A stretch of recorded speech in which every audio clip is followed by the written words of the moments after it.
Right, joining me now is Degen. She's in a whirlwind of media at the moment, aren't you? Yes. After launching your book, welcome back to Style TV. Thank you so much.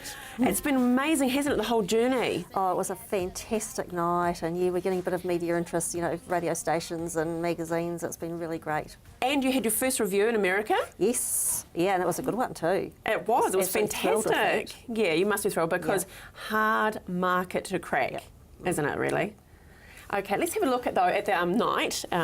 It was quite a balmy evening, wasn't it? It was so hot. And I had to be professional and wear my jacket. I'll tell you what, I was melting. Okay, there we are there. This is a room. I mean, you had 200 and how many? Well, we didn't count, but we're guessing about 275. Yeah, huge amount of people there. There you go, doing what you do well. And you had everyone in the palm of your hand. Oh, that's kind of you to say. Yeah, oh, no, it was great. You shared all these wonderful stories with everyone. And you know what I loved about it was the crowd actually engaged, because a lot of people are quite shy to actually stand up in front of other people. But somehow you gave them the courage actually to share their stories with everyone, which was quite courageous, wasn't it? And that gives other people permission to do the same, to feel the same way. So you're really giving someone a gift. Doesn't it? Yeah. Right, today though, we're talking about the big C word. Yes. Cancer. Yeah, I thought we'd be a bit serious today and talk about We are getting cancer. a bit serious. Yeah. Imagine a bit of the butterflies there and the lovely bits. Emotions causing cancer.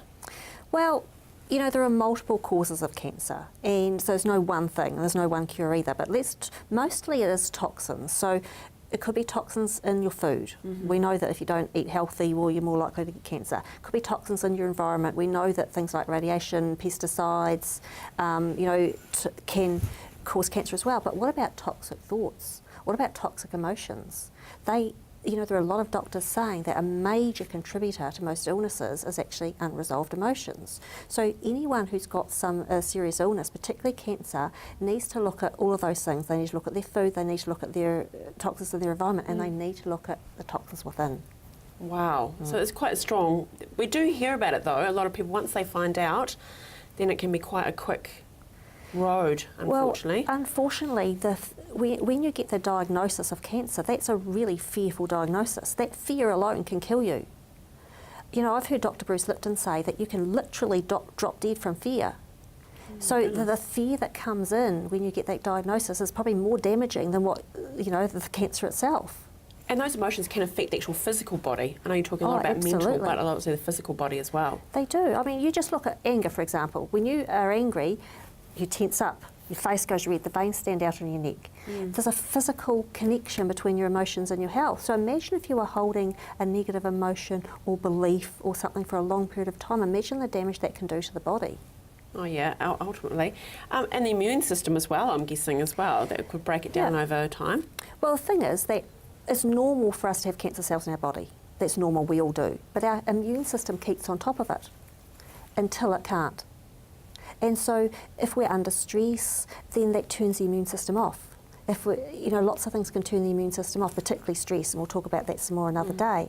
So really, one of the tricks to staying healthy and making sure that your body can keep on top of those cancer cells is to make sure that you've got no stress. And stress really isn't about what is or isn't happening in your life, it's about how you think and feel about it. And that we can change. Well, that's right. And what would be maybe a takeaway tip? It's such a huge topic, Karen. I don't want to trivialise it at all. But what would be a tip or some help for our viewers at home? Look, my tip is this: if you aren't as healthy as you'd like to be, and you have a look at what your body might be telling you, because the body can communicate. Not the same way the brain can, but it can communicate. So if we have even something like a rash or an ache or a pain, it's the body's way of saying something needs to change. So tune into your body and just ask it, what is it I need to change? You'll get an answer.